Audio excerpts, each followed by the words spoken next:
Hey everyone, hope everyone's doing good. In this video, I'm going to show those that are interested how to take seventh chords and be able to add melodies to the seventh chords. So recently I put out a video laying out the four main types of harmonies in jazz: major seven, minor seven, dominant seven, and minor seven flat five.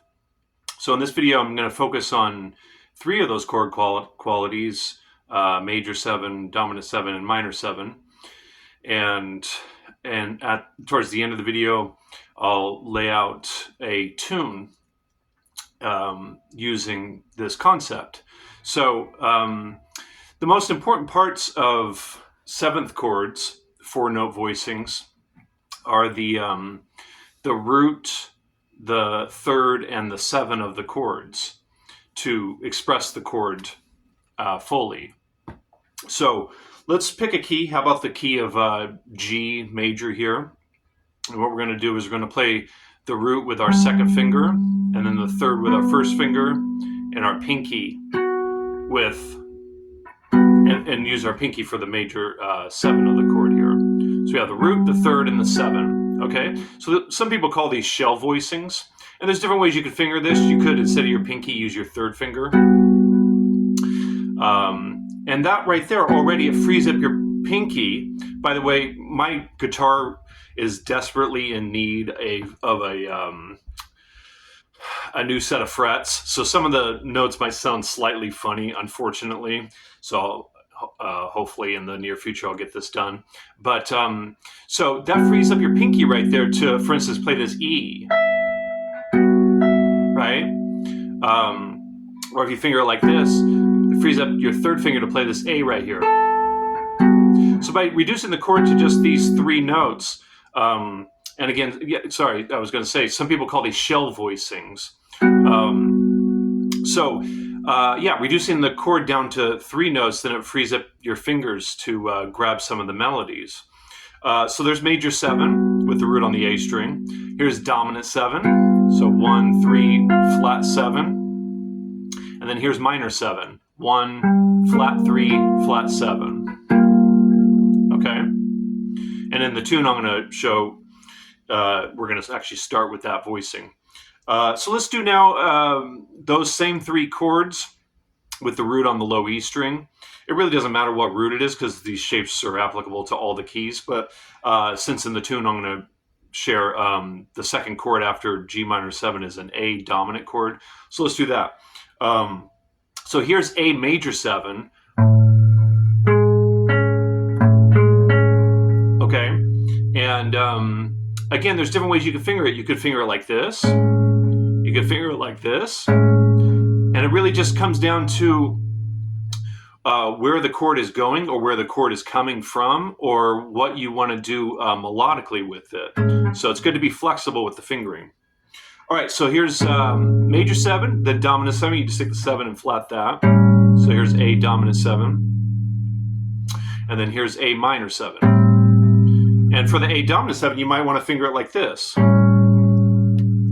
Or the minor 7, you might want to finger it like this. Okay?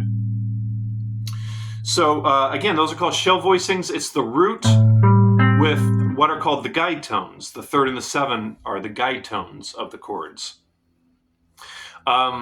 So like any of these subjects, there's so many ways to put together chord melodies. So I'm just going to show you one way using these chords.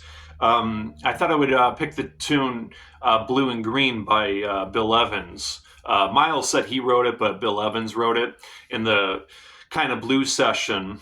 According to Bill Evans, Miles in the first session told Bill Evans, here's G minor 7 to A7. What would you do with this? And then Bill went home that night and wrote Blue and Green, and they recorded it on Kind of Blue. My favorite version of this tune is on Bill Evans's album Portrait in Jazz, so I highly recommend checking that out. Great version. And what I'm going to do here, I'm just going to show you the basic outline of the tune. There's some details in there that Bill Evans throws in that I'm going to edit out just to kind of highlight the main harmonic progression. Okay, so the first chord is a G minor 7, and the first melody note is this E up here. Okay, and the way I'm grabbing all that, I do hybrid picking. So you might have to figure out if you're going to just do finger style or hybrid picking. Some of the stuff doesn't work great to strum it all. I mean, you know what I mean? Like, it's kind of, you can do it, but yeah, just putting it out there. You might want to experiment with different ways of grabbing this stuff. So G minor 7 with the E, so it's going to go. Okay, that's the first two notes on the G minor 7. Then it's going to go to this A7, which we did here, right? I'm going to bar it here with my first finger like that, because the next melody note is with the pinky here. And then to this B flat note. Okay, so that first passage is...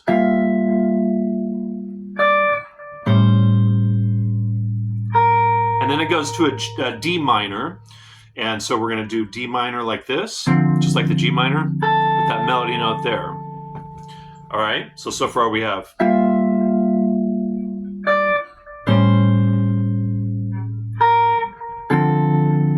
All right, and then the next chord is a C minor 7, and we're going to get into it like this. Here's the C minor 7 melody note right there. All right, and then we're going to get to an F7 with the melody note here, which is a D. And then we're going to go to a B flat major 7 with the melody note here with this E. And I should have said, you know, this tune, one of the reasons I wanted to pick this tune is it's only 10 bars. I mean, it's kind of 20 bars, but really it's just 10. So nice and short. All right, so far we have this.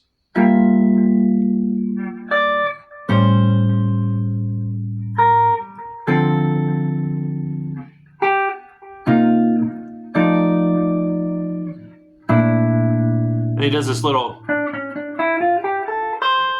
back to the A7. And then, so there's the D minor 7 with this G note on the top there. All right, and then it goes to this E7 with the C on the top. All right, and then A minor 7 with this B on the top to a D minor 7 with this F on the top. Okay, so we got from the top G minor 7, A7, D minor, C minor, F7, B flat major, A7, D minor, E7, A minor, sorry,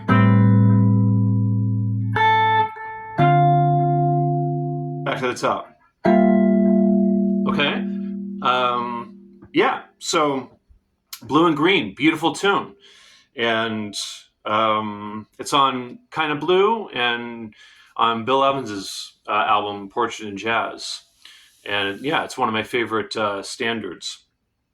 And yeah, so those 6 shapes, and taking a simple melody, I would recommend taking a melody or a tune that has a melody that's, you know, either quarter notes or less, maybe more like half notes or whole notes. Yeah. All right, so I'll leave it there with this lesson. And like all my videos, you know, this topic I'll explore more in future videos. All right, I'll leave it there. Thanks for watching.